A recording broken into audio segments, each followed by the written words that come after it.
Bonsoir et bienvenue à la petite lecture du soir. Alors là, c'est le jackpot. L'impensable perte de contrôle de toute situation. Frôlant le crash en flammes, je compte mes os. Je gis au sol, conscient. Je nommerai cette tempête tropicale, cet ouragan plus tard. Elle fut la première bourrasque du cyclone qui m'a ravagé. Forcément, si je tourne pas les pages. Se méprendre. S'éprendre. Se méprendre, s'étendre, sans rendre de compte, puis sans rendre compte, et laisser la passante passer, la laisser repasser, encore, et sourire en songeant à Brassens. Sauf que ça fait rire les enfants, certes, mais que ça dure jamais longtemps. S'éprendre et se méprendre, donc. Se tromper, bien entendu, pas se méprendre, de déséprendre, du genre qui s'annulerait, mais plutôt celui qui s'ajoute. Donc se méprendre, puisque se tromper, c'est de l'avoir imaginé ou cru. Finalement, c'est faire fausse route. Et ça, c'est les 5 premières minutes, celles pendant lesquelles tout était encore possible. S'éprendre était dès lors passé sous logique. La flèche avait déjà fait son chemin. On ne sait pas que l'on se méprend, lorsque l'on s'éprend. Enfin, pas encore. On s'éprend, la flèche en plein cœur, des minutes palpitantes, des sourires, du rire, du vrai. Elle me plaît. Je reste quoi, sans intelligenteté particulière à raconter, mais les jeux sont faits. Ce regard, ce sourire, waouh, je tressaille. Ah, au fait, tu connais ma belle-sœur? D'habitude, ce mec me fait rire. Cette voix résonne encore. Je le connais bien, je connais son frère aussi. Et devant moi, non, c'est pas sa femme. Je titube. L'impact résonne si fort dans mes côtes que je n'ai pas trouvé l'équilibre.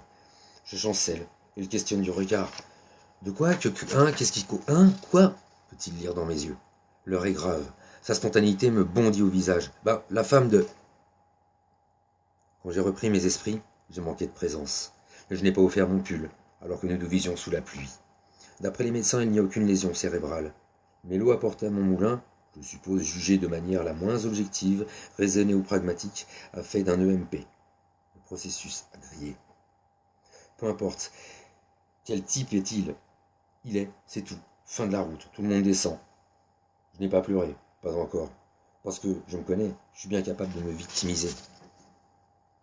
Ralenti par 2-3 branches dans ma chute, je finis d'atterrir mardi.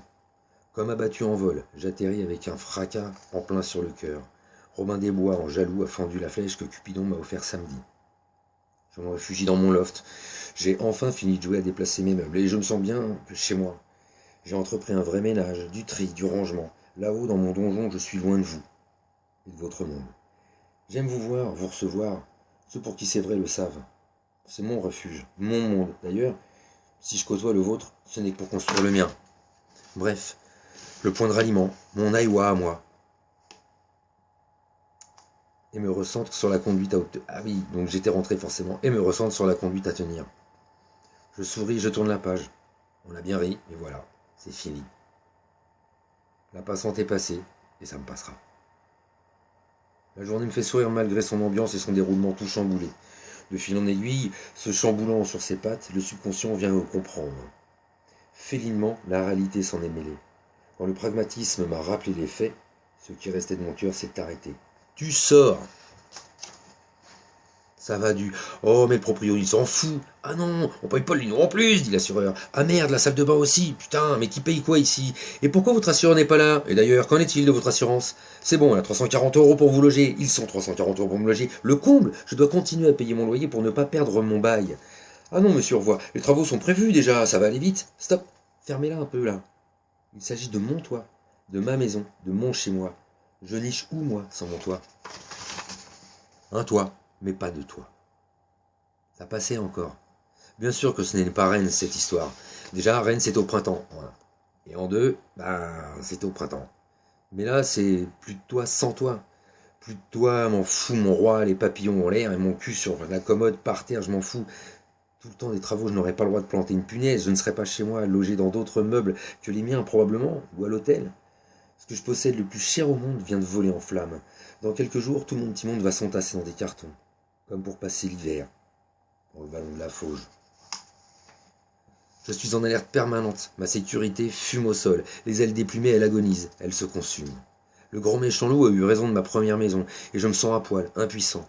Heureusement, je comprends les autochtones. Je m'approche, au prime abord, ils me semblent bien primitifs, mais ils n'ont pas l'air méchants, mais semblent torturés malgré tout. N'ayant sur moi en signe d'indépendance et de franchise rien qui ne luise, je ne provoque pour l'heure rien. Bah évidemment que tout le monde s'en fout et c'est normal, chacun chez soi et les moutons, ta gueule. Va balayer devant devant ton scooter, hein, voilà, t'as plus de porte, enfin voilà. Rentre chez ta mère, qu'est-ce que je te dise? Avant ça m'inquiétait qu'il n'y avait pas de travaux. Maintenant c'est ça qui me lacère le dos. Le nid a pris l'eau. Et ces rats me chassent du navire. C'est mon arche, bordel. Tout ce que j'y trouverai est une de mes pièces, un indice de moi. Je suis tout ce que j'ai rencontré. Chaque jour me grandit et c'est mon refuge. Je ne me rendrai pas.